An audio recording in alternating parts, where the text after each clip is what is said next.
हाँ जी, 12th class बेटा, welcome again जी। तो यार लास्ट टाइम हम क्या कर रहे थे, प्रिज्म है ना। प्रिज्म हमने स्टार्ट किया, लंबा खिंच गया था काम। दो बातें की यार, एक तो हमने इसमें एंगल और डेविएशन, दूसरा फिर प्रिज्म फार्मूला। आज इसको थोड़ी सी दो बातें इसकी रह गई हैं, वो क्लोज करते हैं। उसके बाद कुछ क्या करते हैं, न्यूमेरिकल। तो प्रिज्म वाला टॉपिक भी अपना क्या हो जाएगा, कवर अप। बाकी फिर न्यूमेरिकल हम लाइव क्लास में करते रहेंगे। तो अगर याद करो यार, हमने क्या क्या कर लिया प्रिज्म में भाई। पढ़ते पढ़ते एक तो क्या आया, डेल्टा का formula I1 plus I2 minus angle A।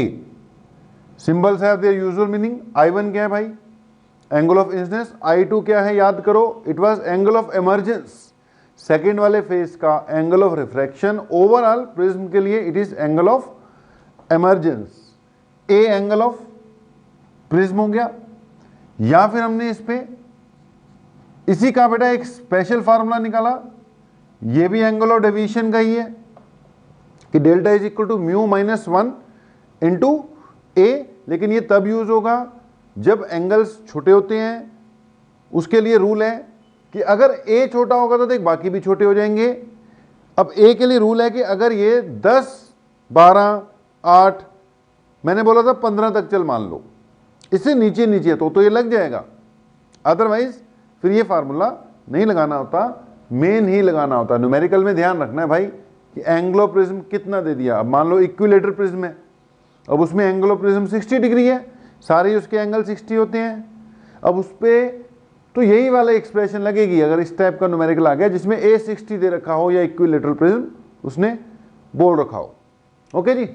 फिर हमने क्या निकाल लिया था, एक प्रिज्म फार्मूला। यार क्या था प्रिज्म फार्मूला, ये म्यू बताता है, it was sine of A plus delta M divided by 2 divided by sine of A by 2।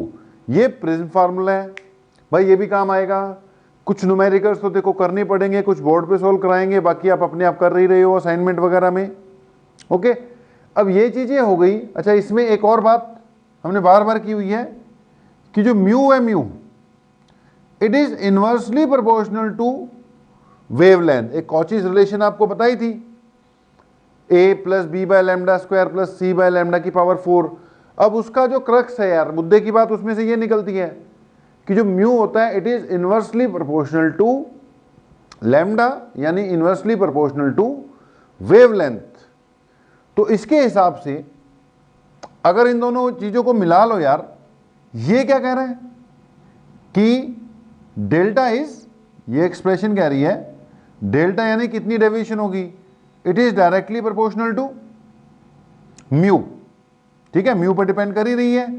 अच्छा, डायरेक्ट प्रोपोर्शनलिटी ही जा रही है कुल मिलाकर, और इधर से mu inversely proportional to wavelength है। तो यहां से मैं ये कह सकता हूं delta is inversely proportional to wavelength. मतलब एक प्रिज्म किसी रे को कितना डेविएट करेगा उसकी वेवलेंथ के इनवर्सली प्रोपोर्शनल है। इसलिए हमने बात की भी थी, अगर मैं इसको चेक करूं तो इसमें आर की वेवलेंथ मैक्सिमम है, इसकी वेवलेंथ मिनिमम है, इनवर्स प्रोपोर्शनलिटी है। मतलब इसकी जो डेविएशन है वॉलेट वाले कलर की वो मैक्स हो जाएगी, और इसकी जो डेविएशन है रेड वाले की वो मिन हो जाएगी। इसलिए ये डिस्पर्जन कर देता है। जब इसमें से बात अपनी हो गई है, फिर भी जब व्हाइट लाइट आ रही होती है तो पहले तो इकट्ठे आ रही है सारी, लेकिन प्रिज्म इस पूरे कंसेप्ट के हिसाब से वॉयलेट को मैक्सिमम डेविएट करेगा, रेड को सबसे कम डेविएट करेगा, बाकी को बीच की सिचुएशन आ जाएगी। और इस हिसाब से सबसे ज्यादा डेविएट होने वाली वॉयलेट है, सबसे कम डेविएट होने वाली रेड है। तो सबसे नीचे कौन पहुंचेगा, वॉयलेट और रेड, बाकी बीच में। और इसके हिसाब से क्या बन जाता है जी, स्पेक्ट्रम बन जाता है। तो ये कारण था प्रिज्म द्वारा की जाने वाली डिस्पर्जन का। क्या है dispersion? Splitting of white light into its 7 constituent colours. किस कारण? इस कारण। ठीक है, ये मेन रीजन है कि डेल्टा जो है इनवर्सली प्रोपोर्शनल टू क्या आ रही है, वेवलेंथ आ रही है। ओके, अब ये सब होने के बाद दो बातें और करनी है प्रिज्म पे, छोटी छोटी सी बातें, हेडिंग डाल लेना। एक तो आ रहा है टर्म एंगुलर डिस्पर्जन, एक टर्म क्या आ रही है, एंगुलर डिस्पर्जन, और एक टर्म आएगी डिस्पर्सिव पावर। तो ये तो कल की बात थी, वैसे ही बस माहौल बनाने के लिए आज टारगेट पे बस ये प्रिज्म पूरा ही है यार, ये दो डेफिनेशन है वो करवाकर, क्योंकि क्वेश्चन आ जाता है यार उस पर। उसके बाद फिर हम इसके न्यूमेरिकल्स टेकअप करने जा रहे हैं बेटा जी। तो हेडिंग डालना, एक टर्म आ रही है अपने पास एंगुलर डिस्पर्जन, एंगुलर डिस्पर्जन जी, ठीक है। एक आ जाएगी डिस्पर्सिव पावर, वो इस तरफ इस रीजन में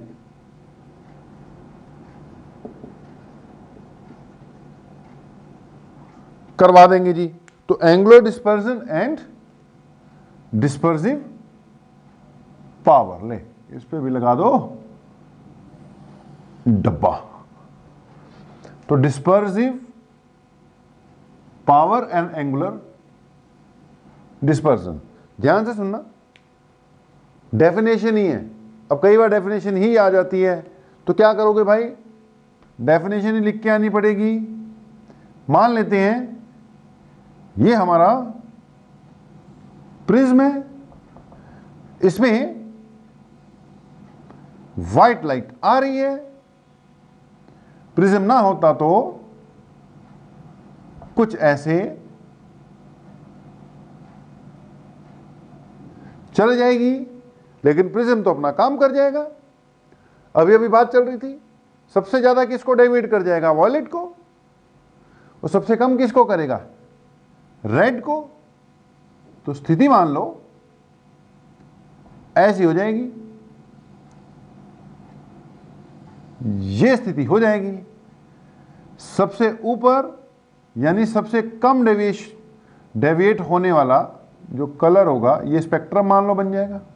बीच में सारे कलर होंगे, हमने सारे नहीं दिखाने, ये रेड है, ये वॉयलेट है, ठीक है जी। अब अगली बात यार, अगर मैं एंगल ऑफ डेविएशन चेक करता हूं तो देख, ये ओरिजिनल डायरेक्शन है, ये फाइनल डायरेक्शन, ये वॉयलेट की फाइनल है और ये रेड की फाइनल है। यार अगर इसको मैं पीछे की ओर एक्सटेंड कर दूं तो वॉयलेट की इनिशियल डायरेक्शन तो यही थी ना, इनिशियल तो देख सबकी सेम थी, ठीक है। वॉयलेट की इनिशियल डायरेक्शन ये थी, फाइनल ये हो गई। और अगर मैं रेड वाले की बात करता हूं, इनिशियल तो उसकी वही थी,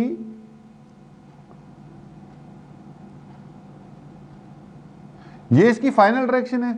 अब देख, ये इनिशियल और फाइनल के बीच में अगर मैं एंगल बना दूं तो ये एंगल ऑफ डेविएशन आ जाएगा ना। कौन सा एंगल आ जाएगा भाई, ये रेड के लिए एंगल ऑफ डेविएशन हो गया ना। तो ये वाला एंगल बेसिकली क्या हुआ, एंगल ऑफ डेविएशन में जा रही थी इधर, पहुंची उधर। ये वॉयलेट रेड का एंगल ऑफ डेविएशन हो गया, angle of deviation for red. अब अगली बात सुन, अगर मैं वॉयलेट के लिए चेक करूं तो वॉयलेट तो यहां पहुंची यार। अब ये सारा जो एंगल है, ये सारा एंगल, ये क्या हुआ, angle of deviation for violet colour. तो ये सारा angle angle of deviation for violet colour हुआ। ये वाला क्या हो गया, angular deviation for red colour हुआ। दोनों में फर्क है, दिख ही रहा है कि जो वॉयलेट है वो ज्यादा डेविएट कर गया रेड से। अब यहीं पर फिर एक ना टर्म डिफाइन करने को आ गई बस, एंगुलर डिस्पर्जन। अब एंगुलर डिस्पर्जन क्या है, it is the difference between the angular deviations of extreme colors. Simple, it is difference between the angle of deviations of extreme colors. extreme कौन कौन से भैया, रेड और वॉयलेट है। सिंपल सी कहानी है कि जो एंगुलर डिस्पर्जन है, एंगुलर डिस्पर्जन डेल्टा से डिनोट करेंगे इसको, किससे डिनोट करेंगे, डेल्टा से डिनोट करेंगे। It is difference between the deviations of extreme colours, delta we minus delta R, बात खत्म। ठीक है जी।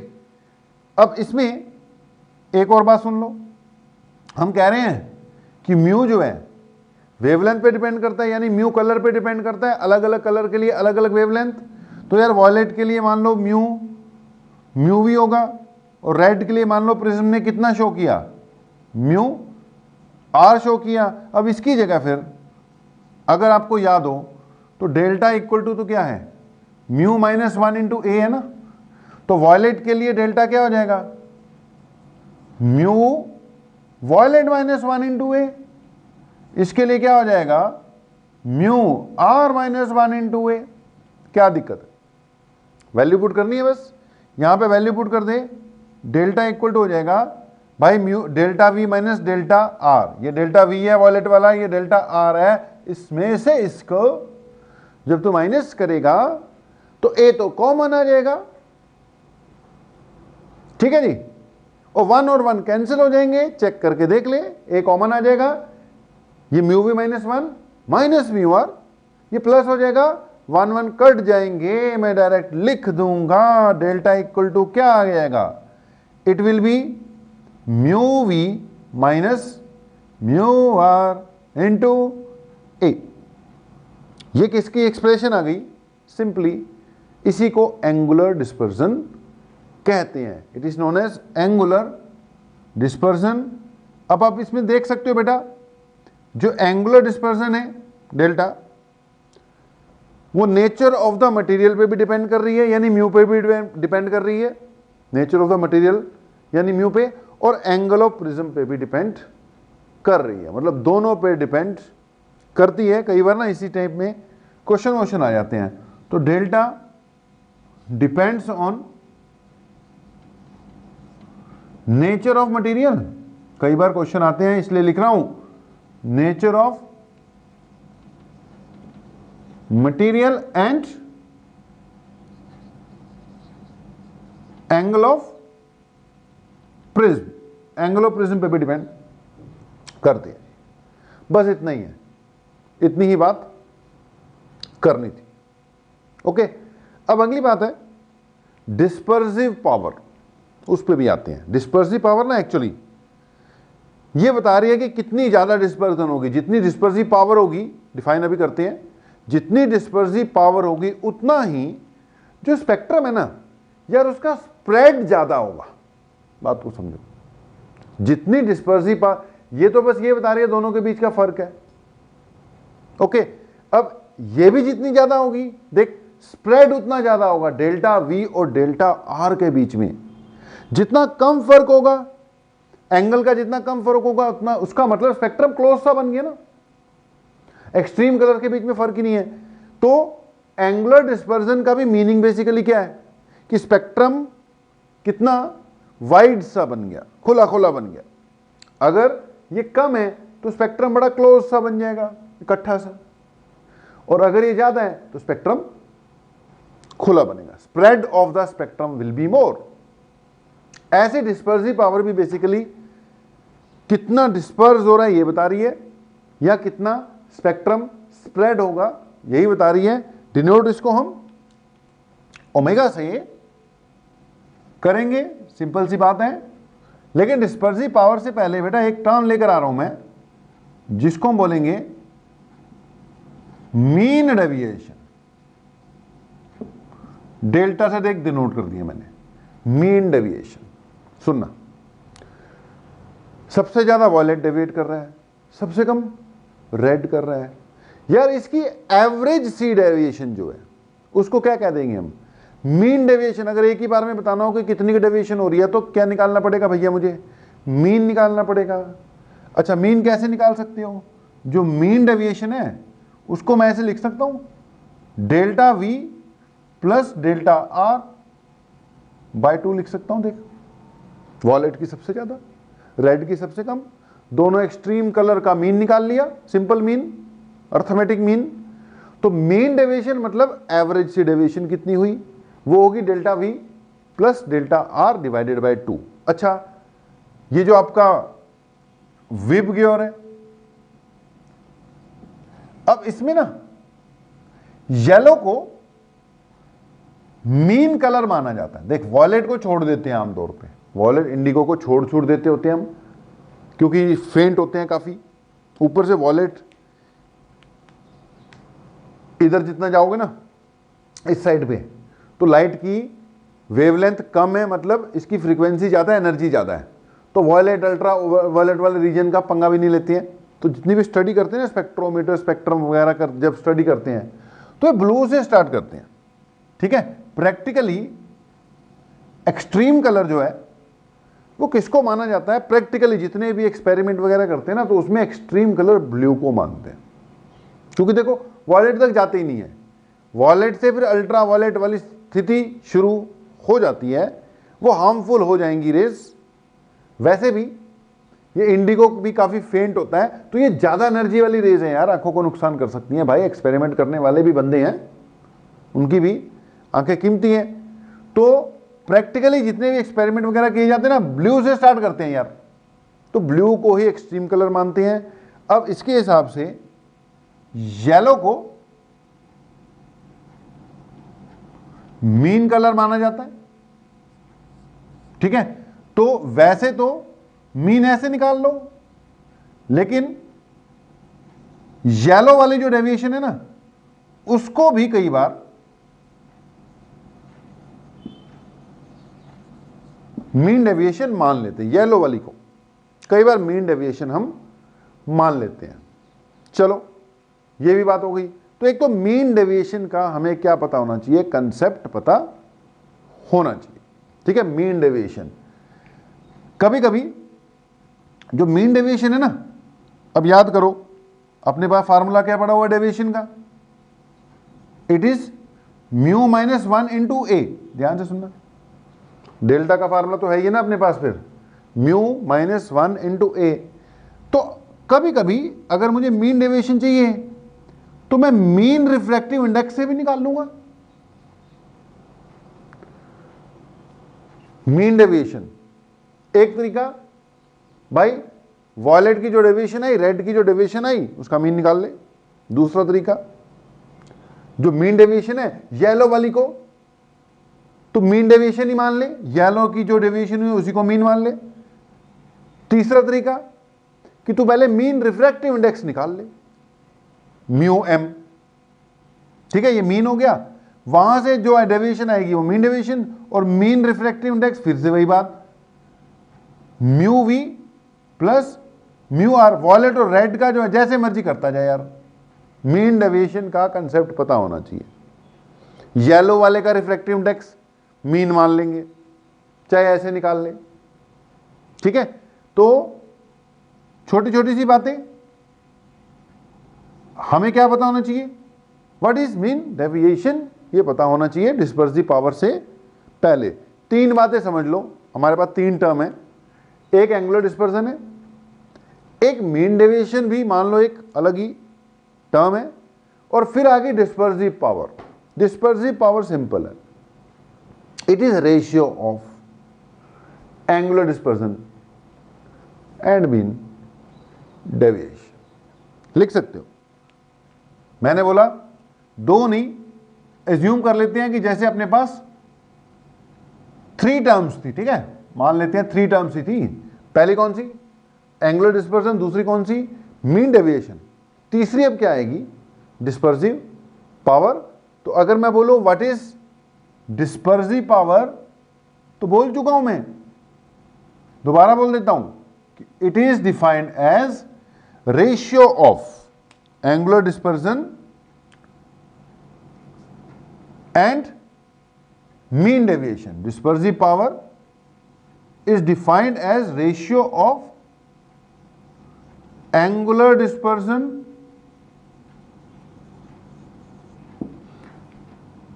and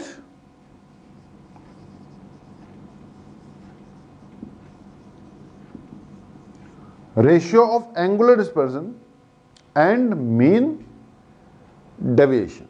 ठीक है जी, बना लो, बस एक बार वैल्यू पुट करनी है अपने आप. एक्सप्रेशन वगैरह इसकी डिराइव छोड़ो, अपने आप ही आ जाएगी. वैल्यू पुट करना जरा. Omega equal to angular dispersion क्या है यार, एंगुलर डिस्पर्जन देख निकाल रखी है मैंने, mu V minus mu R into ए.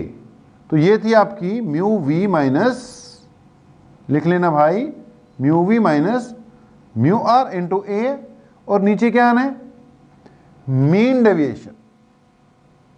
ठीक है जी.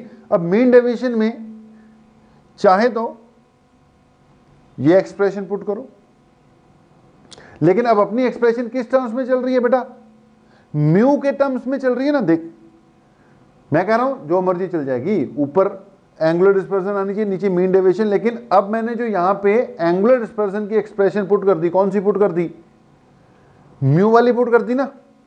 तो यहां पे भी म्यू वाली पुट करता हूं. अब मीन डेविएशन का देख, ये भी एक्सप्रेशन है, या तो येलो वाली पुट कर दे, सब चलेंगी. लेकिन एक ये भी तो बना रखी है ना कि मीन डेविएशन क्या है यहां पर, म्यू मीन माइनस 1 इंटू ए से कट गया. इसको मैं कई बार ऐसे भी लिख दूंगा, mu V minus mu R divided by mu minus 1. Mu यहां पे बेटा एवरेज रिफ्रैक्टिव इंडेक्स है, मीन रिफ्रैक्टिव इंडेक्स है.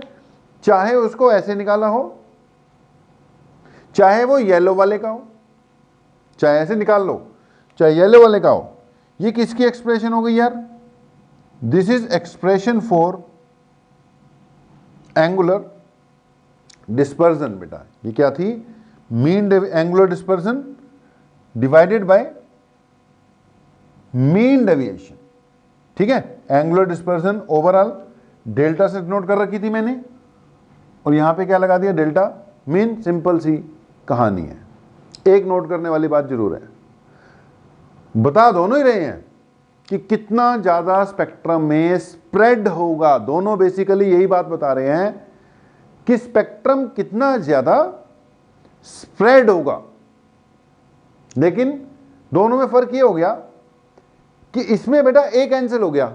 तो अगर कोई कल को पूछ ले कि एंगुलर डिस्पर्जन ये वाली एंगुलर प्रिज्म पे डिपेंड करती है कि नहीं, तो बोलो हाँ भाई करती है, डायरेक्टली प्रोपोर्शनल है. लेकिन कल को कोई कह दे कि डिस्पर्सिव पावर जो है वो एंगुलर प्रिज्म पे डिपेंड करती है कि नहीं, तो कह देना ना नहीं करती भाई, क्योंकि इसमें ए क्या हो गया, तुम्हारा कैंसिल हो गया.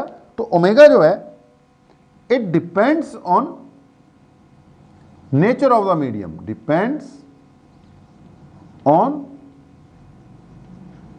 nature of the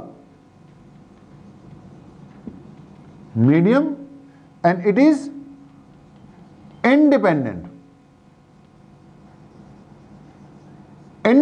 of angle of prism. ठीक है जी. तो बस हो गया, ज्यादा खींचते नहीं है इसको.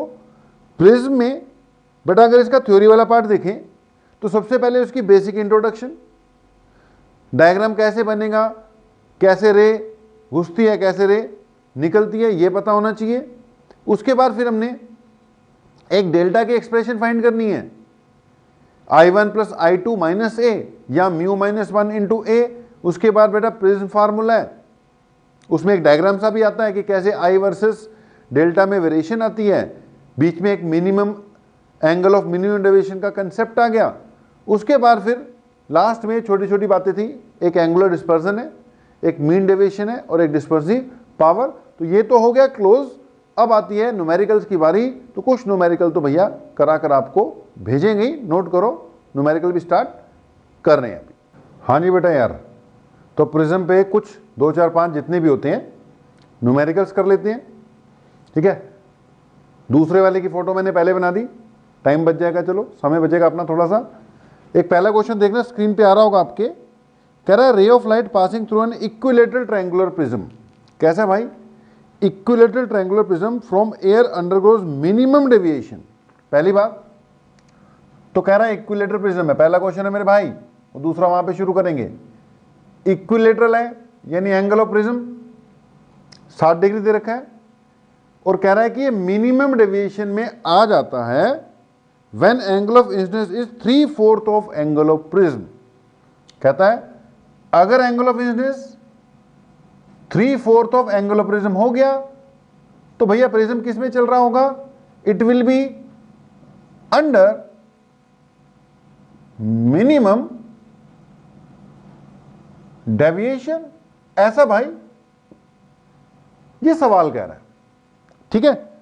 आगे क्या बोलता है? Calculate the speed of light in the prism. क्या बात है, speed of light in the prism. Prism में क्या मांग रहा है? Speed of light. अब देख यार ये स्पीड ऑफ लाइट कैसे मांग रहा है? प्रिज्म के मटेरियल के अंदर कह रहा है स्पीड ऑफ लाइट कितनी होगी। अब सोच के देख, एक ना रिफ्रैक्टिव इंडेक्स का फार्मूला होता है कि it is speed of light in air divided by speed of light in that medium. ये इसमें स्पीड ऑफ लाइट मांग रहा है, तो ये c/μ बनेगा। मतलब ये बातों बातों में हमें कहना चाहता है कि इसका म्यू कैलकुलेट करके दिखाओ। अब म्यू कैलकुलेट करने के लिए तो अगर हम याद करें प्रिज्म पे कई तरह के फार्मूले हैं। डेल्टा इक्वल टू μ-1 इंटू ए भी है, एक प्रिज्म फार्मूला भी है। लेकिन देख प्रिज्म फार्मूला तब लगता है अगर मिनिमम डेविएशन पता हो तो, यानी अगर प्रिज्म मिनिमम डेविएशन वाली स्थिति में चल रहा हो तो। अच्छा वो तो इसने बोला है, कह रहा है अगर एंगल ऑफ इंसिडेंस इतना हो तो it will be under minimum deviation. क्या बात है, ये अंडर मिनिमम डेविएशन होना चाहिए। तो जल्दी से करो यार, I 3/4 ऑफ ए है, करके देखना कितना आया? 3/4 ऑफ 60 डिग्री। ये कितना आ जाएगा? 15 चौके 60, ठीक है, ये 15 आ जाएगा, और ये 15 तो ये 45 डिग्री। देख भाई आई तो आ गया तेरा 45 डिग्री। ऊपर से बोल रहा है मिनिमम डेविएशन में है। तो अगर हम अपनी डेरिवेशन वाला पूरा का पूरा कंसेप्ट याद करें ना यार, उसमें एक I1 आता है, एक I2 आता है, एक R1 आता है, एक R2 आता है, कई चीजें आती थी हमारे पास। I1, I2, R1, R2, और हमने बोला हुआ है जब मिनिमम डेविएशन वाली स्थिति आ जाती है तो I1 और I2 इक्वल हो जाते हैं। I1 I2 बराबर, उधर से R1 R2 भी क्या हो जाते हैं? इक्वल हो जाते हैं, ठीक है। I1 इक्वल टू I2 हो जाता होता है। ऐसी स्थिति में I1 इक्वल टू I2 जो कि I मान लेते हैं, उधर R1 इक्वल टू R2 जिसको कि R ही मान लेते होते हैं। अब आप याद करो प्रिज्म फार्मूला, प्रिज्म फार्मूला क्या कहता है? It is mu equal to sine of A plus delta M by 2। ये इस पार्ट के नीचे 2 है भाई, एंगल के नीचे, और यहां क्या था? Sine of A by 2। अब A गिवन है, जरूरत किसकी पड़ रही है? डेल्टा M की। A गिवन है, जरूरत किसकी पड़ रही है? डेल्टा M की। अगर मैं डेल्टा M कैलकुलेट करने के लिए ये फार्मूला लगा दूं, I1 plus I2 minus A equal to delta. याद करो I1 plus I2 minus A equal to delta होता है। कहता है जब जैसे जैसे ये एंगल होगा तो ये तो मिनिमम डेविएशन में है। तो ये कितना आया था? 45 मिनिमम डेविएशन में मेरे भाई। अभी अभी मैंने बोला अगर मिनिमम डेविएशन है ना, मिनिमम डेविएशन इस क्वेश्चन में, तो I2 भी कितना होएगा? 45, ये कितना? 60, ये कितना? Delta M। यहां से देख ले 90 में से 60 गए तो डेल्टा M आ गया 30 डिग्री। यहां पे पुट करके देख, म्यू की वैल्यू आ जाएगी sine of A plus delta M, A 60 है, 90 है, 60 है, 30 है, डेल्टा एम 30 है ना, वो देख 90 हो जाएगा, 90/2 45 हो जाएगा, ये बना साइन 45। ओके, नीचे देख a/2, ए कितना था 60, a/2 कितना हो गया 30, ये बन जाएगा साइन 30 डिग्री। म्यू की वैल्यू कितनी है यार, चेक करना, साइन 45 कितना होता है 1/√2, साइन 30 कितना होता है 1/2, 2 ऊपर गया, रूट ने रूट को काटा, ये बन गया √2, 1.414। ओके, म्यू आ गया। उसके बाद अब मैं सॉल्व नहीं करूंगा, यहां पे वैल्यू पुट करके सॉल्व कर लेना, आंसर आ जाएगा। तो बेटा मिनिमम डेविएशन क्योंकि गिवन था, तो उस हिसाब से हमें डील करना था। क्वेश्चन को ध्यान से सुनना, बढ़िया क्वेश्चन था। एक बार म्यू आ गया, उसके बाद इस एक्सप्रेशन में पुट करके v अपने आप कैलकुलेट कर लेना, आंसर आपको नीचे शो हो रहा होगा भाई, क्वेश्चन के साथ मैच कर लेना, इसका यूज कर लेना। ओके, अगले सवाल की ओर बढ़ रहे हैं बेटा, ध्यान से सुनना। नेक्स्ट क्वेश्चन स्क्रीन पे आ गया होगा। ये कहता है a ray P Q is incident at angle 60 degree on face A B of a prism of angle 30 degree. मैंने बना दिया था पहले, ये 30 डिग्री है, कितने एंगल पे आके गिर रही है ये 60 डिग्री पे, नाम इसका है पी क्यू। ले, नाम नहीं लिखा था, वो भी लिख दिया, पी क्यू रे है। ओके, आगे क्या कहते हैं, द रे emerging out of the prism makes angle 30 degree with the incident ray. The रे एमर्जिंग आउट, देख ये रे कुछ ऐसे जाएगी, ना होता तो इधर निकल जाती, ये ऐसे करके एमर्ज होनी चाहिए इसमें से, ठीक है। तो जो एमर्ज हो रही है, कह रहा है वो इंसिडेंट के साथ 30 डिग्री बनाती है। सोच के देख, एमर्जेंट रे, इसको मिटा देते हैं, ये वाला क्वेश्चन तो नोट हो गया होगा मेरे भाई, इसको मिटा देते हैं, थोड़ी जगह बना लेते हैं। तो इसको हमने मिटाया, थोड़ा जगह बनाया। मैं कह रहा था उसने साफ साफ बेटा तुम्हें ना एंगल ऑफ डेविएशन दे रखा है, बात को समझना है। मैं पहले ही सब कुछ लिख देता, डेल्टा इतना, ये उतना, मजा नहीं आता। तभी मैंने पहले आपको पूरा क्वेश्चन दिया, नीचे से अपना क्वेश्चन क्या करा करो, रीड करो, रीड करके उसको अंडरस्टैंड करो, उसके बाद फिर वीडियो ऑन करो, पॉज कर लो ना, क्वेश्चन रीड कर लो, उसके बाद खुद समझोगे यार क्या क्या गिवन है, क्योंकि मैं पहले सब कुछ गिवन लिख दूंगा तो मजा नहीं आएगा क्वेश्चन में। तो मैंने बोला कि मेरे हिसाब से जितना मैंने पढ़ा क्वेश्चन को, कि मुझे दिख रहा है कि इसने ना मुझे एंगल ऑफ डेविएशन दे रखा है, क्योंकि इंसिडेंट रे और इमर्जेंट रे के बीच में जो एंगल है उसी को एंगल ऑफ डेविएशन कहते हैं ना। तो एक बार फिर से पढ़ लेता हूं, क्या लिखा है, द रे emerging out of the prism makes angle 30 degree with the incident ray.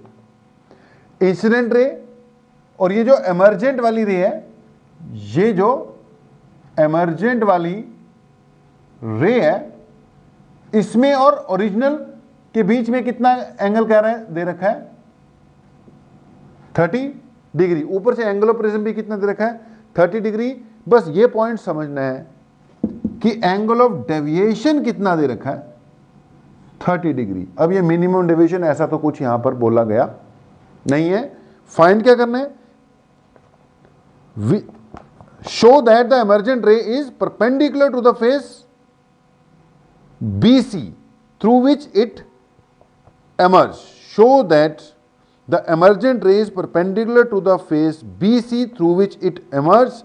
Also calculate the refractive index of the prism material. एक तो प्रूव करना है कि जब ये निकलेगी बाहर तो जिस फेस में से निकल रही है उसके परपेंडिकुलर जाएगी। वैसे वो BC लिखा हुआ है, वो क्या होना चाहिए, AC होना चाहिए, ठीक है। उसको करेक्ट कर लेना, क्योंकि BC में से थोड़ी निकलेगी यार, अब वहां से इधर कैसे आ जाएगी, इसी में से निकल रही है। तो जिसमें से एमर्ज हो रही है, इनिशियल और फाइनल के बीच में 30 यानी एंगल ऑफ डेविएशन 30 डिग्री दे रखा है। हमने शो करके दिखाना है कि जब ये एमर्ज हो रही है ना 90 डिग्री पे एमर्ज हो रही है, perpendicular to the face AC करो इसको, perpendicular to the face AC कैसे शो करोगे यार, डेल्टा दे रखा है तुम्हें 30 डिग्री। अगर हम बेटा पुरानी डेरिवेशन वगैरह कर कर आए हैं ना, जो पूछना पूरा आर्टिकल कर कर आ रहे हैं, तो देखो तुम्हें समझ लगेगा ये क्वेश्चन। कई फार्मूलाज यूज हो जाएंगे।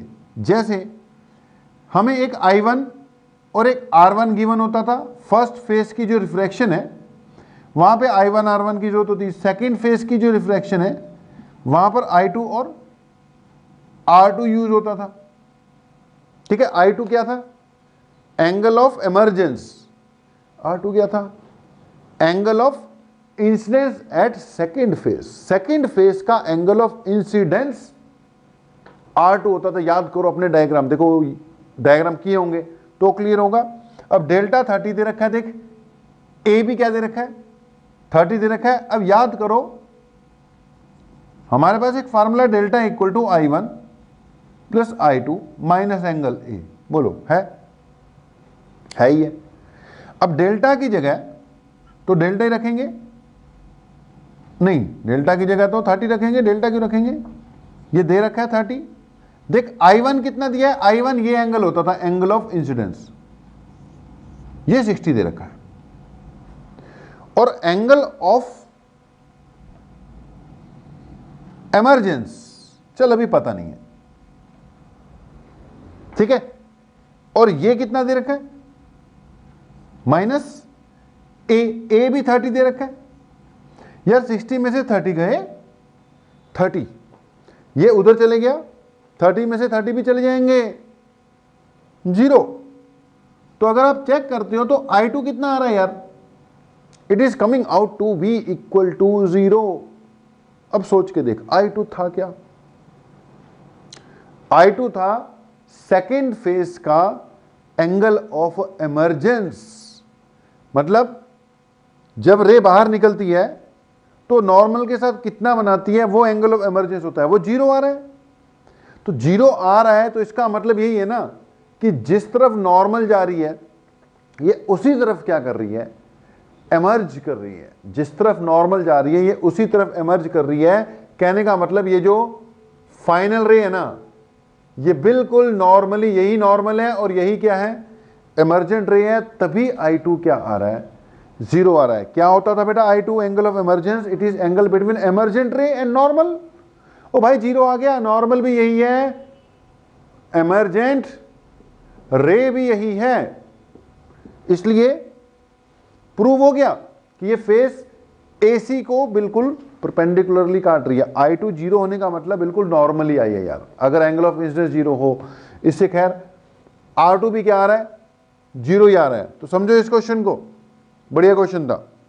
ओके, इसी में लास्ट में एक और बोला हुआ है उसने, also calculate refractive index of the material.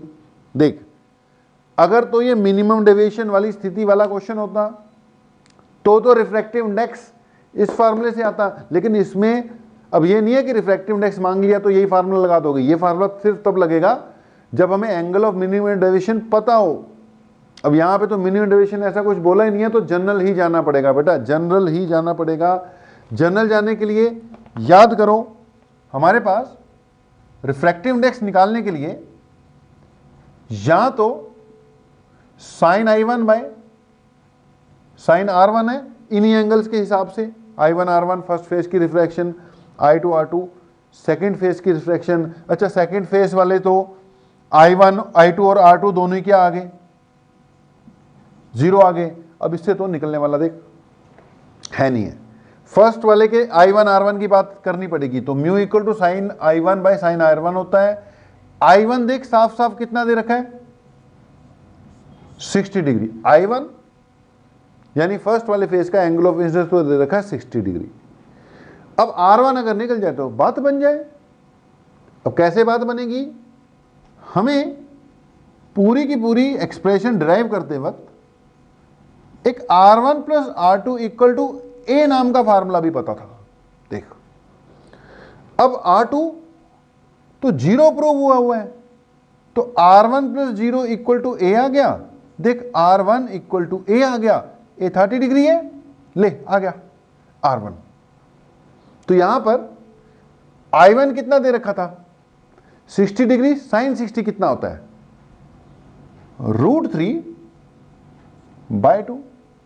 और R1 कितना आ गया 30 डिग्री, ये कितना होता है 1/2, कट गया। मुझे लग रहा है आंसर इसका ये आ जाना चाहिए 1.73। आंसर इसका आना चाहिए 1.73, सही है, √3 आ रहा है आंसर। पता नहीं किसका बना हुआ है, ग्लास का तो 1.5 के करीब होता है, तो आंसर आ गया बेटा 1.73। ध्यान से देखो, देखो अगला क्वेश्चन देखो, तीसरा पढ़ो जरा स्क्रीन पे क्या कह रही है। कह रहा है one face of the prism और रिफ्रैक्टिंग एंगल 30 डिग्री। अच्छा, हमने बना दिया एक प्रिज्म है जिसका एक एंगल कितना है, एंगल ऑफ प्रिज्म कितना है, रिफ्रैक्टिंग एंगल जिसको बोलते हैं 30 डिग्री, और इसका रिफ्रैक्टिव इंडेक्स इसने दे रखा है √2 यानी 1.414। आगे क्या कह रहा है, one of its face is silvered. ये वाला फेस इसका क्या कर दिया यार, सिल्वर्ड। सिल्वर्ड मतलब मिरर बना दिया भाई, एक साइड पेंट कर दी, मिरर बन गया, इसमें लाइट घुसेगी बाहर ना निकलेगी, वापस हो जाएगी, ओके, वो रिफ्लेक्ट कर देगा, सिल्वर कर दी गई है। At what angle must a ray of light fall on the unsilvered face. कह रहा है अनसिल्वर्ड फेस जो है उस पे at what angle must a ray of light fall on the unsilvered face so that after refraction into the prism and reflection at the silvered surface it retraces its original path. कहता है इस पे अनसिल्वर्ड वाले पे कितने angle पे light को डालूं कि वो रीट्रेस कर जाए अपने पाथ को। भैया रीट्रेस करने का मतलब बिल्कुल वापस आ जाए। इस फेस पे कितने एंगल पे डालूं, मतलब उसने एंगल ऑफ इंसिडेंस मांग लिया मुझसे, क्या मांग लिया, एंगल ऑफ इंसिडेंस मांग लिया। याद कर, एंगल ऑफ इंसिडेंस का मतलब I1 मांग लिया उसने, और कह रहा है कि I1 की वैल्यू क्या हो कि जब ये इस फेस पे पड़े तो अपने पाथ को क्या कर जाए, रीट्रेस कर जाए। भाई रीट्रेस करने का मतलब हमने कई बार बोल दिया कि 90 डिग्री पे पड़े, बिल्कुल नॉर्मली पड़े। अब ये प्लेन मिरर की तरह एक्ट कर रहा है, अगर इस पे ये बिल्कुल 90 डिग्री पे पड़ गई जाकर तो समझ ले कि रीट्रेस कर जाएगी। यानी उसने बातों बातों में, ये तो चल डायरेक्टली दे रखा था, उसने बातों बातों में बोल रखा है कि अगले फेस पे बिल्कुल 90 डिग्री पे पड़ने वाली है, सेकंड फेस पे 90 डिग्री पे पड़ने वाली है। मतलब उसने R2 जो एंगल ऑफ इंसिडेंस होता था ना यहां पर, R2 यार 0 दे रखा है, यानी I2 0 दे रखे हैं। पिछला सवाल लगभग ऐसा ही था यार, उसमें I2 0 प्रूव किया था तुमने, उसे R2 0 हो गया था। यहां दे रखा है रिट्रेस करने का मतलब, भाई रिट्रेस तो तभी करेगी ना 90 पे पड़ेगी नॉर्मली। अब नॉर्मली पड़ेगी तो एंगल ऑफ इंसिडेंस और एंगल ऑफ रिफ्रैक्शन क्या आएंगे, 0 आएंगे। तो कहानी मेरे ख्याल से बिल्कुल सिंपल है, ये तुम्हें जज करना था कि I2 और R2 की वैल्यू 0 दे रखी है, बाकी ए म्यू दे ही रखे हैं। देखते हैं अब कैसे सॉल्व होगा। ये वाला एंगल क्या करना है, फाइंड करना है। R2 गिवन, I2 गिवन, ध्यान से सुनना, ए भी गिवन। अगर मैं, अच्छा मिनिमम मिनिमम डेविएशन ऐसा यहां पर कुछ है नहीं है, तो अगर मैं यहां पर सोचूं थोड़ा सा कि जी R1 plus R2 equal to A, ये तो होता ही है फिर जनरल। अब बेटा R1 प्लस R2 तो 0 है, यानी R1 किसके इक्वल आ गया, 30 डिग्री के इक्वल आ गया। ले R1 30 डिग्री के इक्वल, I1 मुझे निकालना है, म्यू दे रखा है। ले मेरी तो बात ही बन गई कि म्यू इक्वल टू क्या होता है, sign I1 by sine R1। देख म्यू तो दे ही रखा है, √2 sign I1, angle of incidence निकालना था, R1 मेरा निकल चुका है, साइन 30 जो कि 1/2 हो जाएगा, 1/2 का ये इधर चल जाएगा, 1/√2 हो जाएगा। चेक करना यार, शायद मैंने सही कर दिया। Sine I1 equal to 1/√2, I1 equal to 45 degree आ रहा है। आंसर चेक कर लेते हैं। बिल्कुल सही, 45 डिग्री ही आ रहा है जी। तो एंगल कितना आ गया भाई? 45 डिग्री। बात को अब समझो, पिछले जैसा दूसरे नंबर क्वेश्चन जैसा ही था बिल्कुल। ओके, एक दूसरे के रिवर्स क्वेश्चन थे तो हो जाएगा, कोई बड़ी बात नहीं है। ठीक है, एक और सवाल करते हैं, सवाल नंबर 4। ओके, देखो स्क्रीन पे आ रहा है, पढ़ लो, नहीं आ रहा तो मत पढ़ो, आ रहा होगा शायद। ये कह रहा है एक इक्विलेटरल प्रिज्म है, एक इक्विलेटरल प्रिज्म है ABC। इक्विलेटर मतलब ए कितना दे रखा है, ये पूरा सॉल्व नहीं करूंगा यार, इसकी ना कैलकुलेशन थोड़ी लंबी जाएगी, मैं डायरेक्ट कुछ रिजल्ट्स बता दूंगा आपको, कैसे करना है वो बता दूंगा। ठीक है, कैलकुलेट जैसे इसमें तो आगे ना आंसर, इसमें अब टेबल वेबल देखने पड़ेंगे यार, साइन की वैल्यू ढूंढने के लिए ना टेबल वगैरह देखने पड़ेंगे, तो हिंट दे दूंगा कि कैसे करना है। एक इक्विलेटर कह रहा है प्रिज्म है जिसका एंगल 60 डिग्री हो गया इक्विलेटर के कारण, ये पानी में पड़ा हुआ है। ठीक है, it is place in water, खुद का इसका रिफ्रैक्टिव इंडेक्स 1 खुद का 1.6 दे रखा है, और जहां पड़ा हुआ है बाहर वाला जो मीडियम होता है उसका रिफ्रैक्टिव इंडेक्स 1.33 दे रखा है, सवाल में दे रखा है। ठीक है जी, और एंगल ऑफ इंसिडेंस कितना दे रखा है? 40 डिग्री दे रखा है। ठीक है, इस पे जब ये आकर पड़ी तो ये वाला एंगल ऑफ इंसिडेंस यानी I1 45 दिया होता तो बात ही क्या थी, ऐसे निकाल देते हैं। अब उसने जो दे रखा है वही लेते हैं।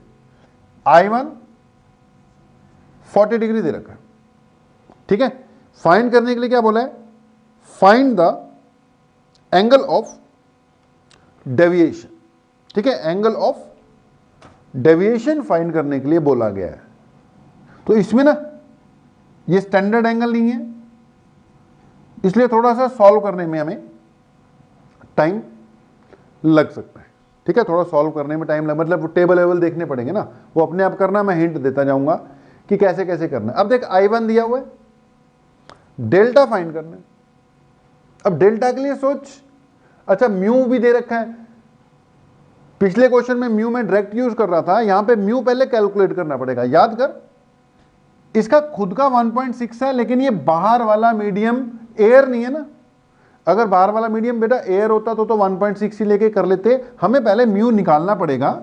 एक्चुअली हमें यहां पर μ2 विद रिस्पेक्ट टू 1 यानी कि refractive index of glass with respect to air, ये कैलकुलेट करना पड़ेगा। ये जब हम कैलकुलेट करेंगे तो आपको पता है इट इज μ2 बाय μ1, यहां से μ21 जो मैंने यूज करना है ये हो जाएगा μ2, इसकी वैल्यू 1.6 है, इसकी वैल्यू 1.33 है। अब यार म्यू मुझे जो यूज करना है ना 1.6 बाय 1.33, अब क्या करो,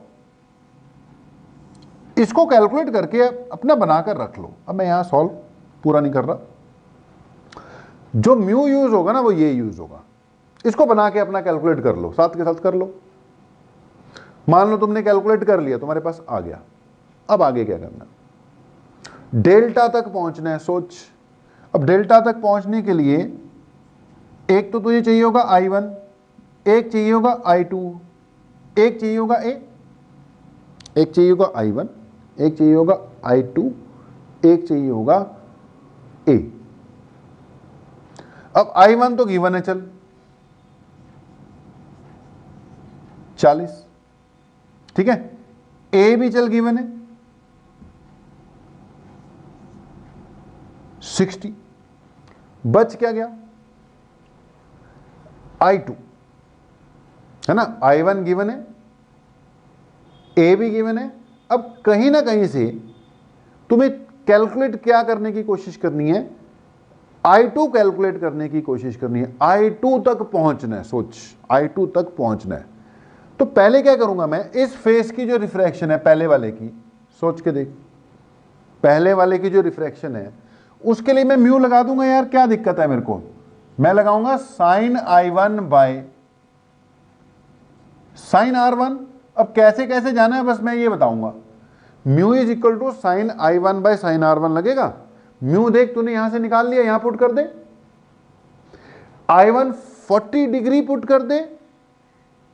टेबल में से जाके वैल्यू देख, कैलकुलेटर से मत करना, टेबल से जाकर देख, क्योंकि टेबल देखना भी तो आना चाहिए। तो म्यू की वैल्यू पुट कर दे यार। इधर I1 की क्या कर दे, वैल्यू पुट कर दे साइन 40, ये पुट कर, इसको घुमा फिरा, साइन R1 की वैल्यू आ जाएगी। उसके बाद फिर टेबल देख, फिर तो R1 की वैल्यू कैलकुलेट करेगा। अब वो करनी पड़ेगी, ठीक है। 32 डिग्री के करीब आ जाएगी। अब मैंने याद कर रखे हैं भाई, अभी थोड़ी देर पहले क्वेश्चन दे रहा था, ये 32 डिग्री 18 मिनट आ जाएगा। चल R1 आ गया, लेकिन मुझे तो I2 चाहिए ना। अब R1 जब आ जाएगा तो एक R1 plus R2 equal to angle A है। देख, एक बार पहले R1 निकालना पड़ेगा, R1 से फिर एंगल A, पता ही है 60 डिग्री। R1 मैंने कैलकुलेट कर लिया है, R2 भी आ जाएगा।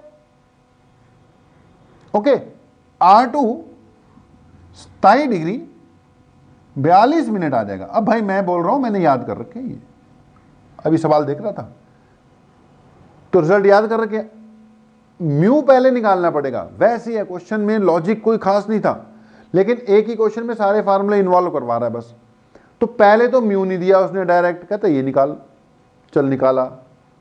फिर I2 के चक्कर में R2 चाहिए, R2 के लिए R1 चाहिए, तो पहले R1 निकला फिर R2 निकला। अब I2 कहां से निकालेगा?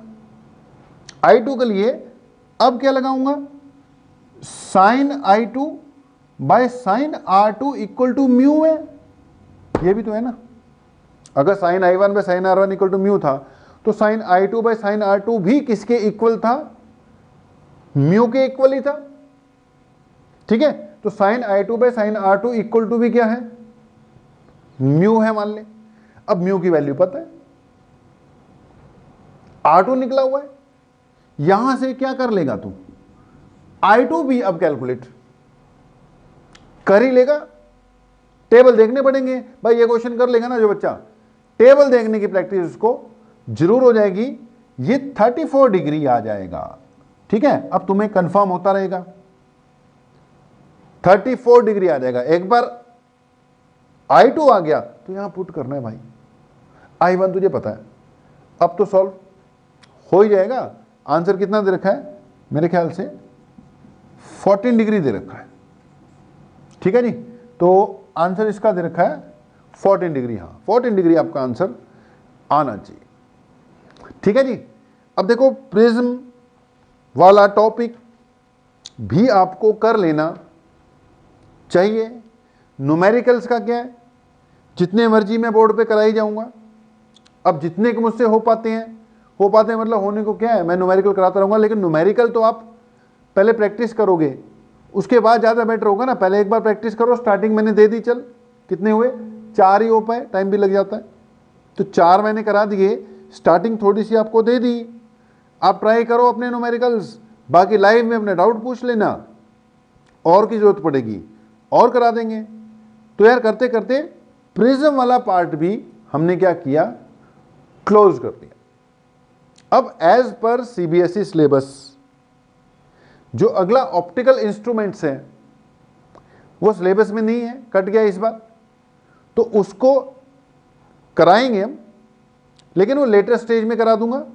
फिलहाल जो CBSE के सिलेबस के हिसाब से जो रे ऑप्टिक्स के जितने भी टॉपिक्स हैं बेटा, वो हमारे क्या हो चुके हैं, कवर्ड अप हो चुके हैं। फिर भी एक बार चेक कर लेंगे, अगर कोई रह गया होगा तो देख लेंगे। Otherwise refracting surface, lenses, prism पे 2 लेक्चर हमारे वीडियो आ गए, 1-2 लाइव में इसके क्या करते रहेंगे, हम न्यूमेरिकल्स वगैरह करते रहेंगे। तो आज की क्लास भी यहीं पर बेटा जी क्लोज करते हैं। आप लोगों का फिर से वही बात, बहुत बहुत धन्यवाद, थैंक यू वेरी मच। काम करो भाई, ठीक है, काम करो, मिलते हैं ब्रेक के बाद।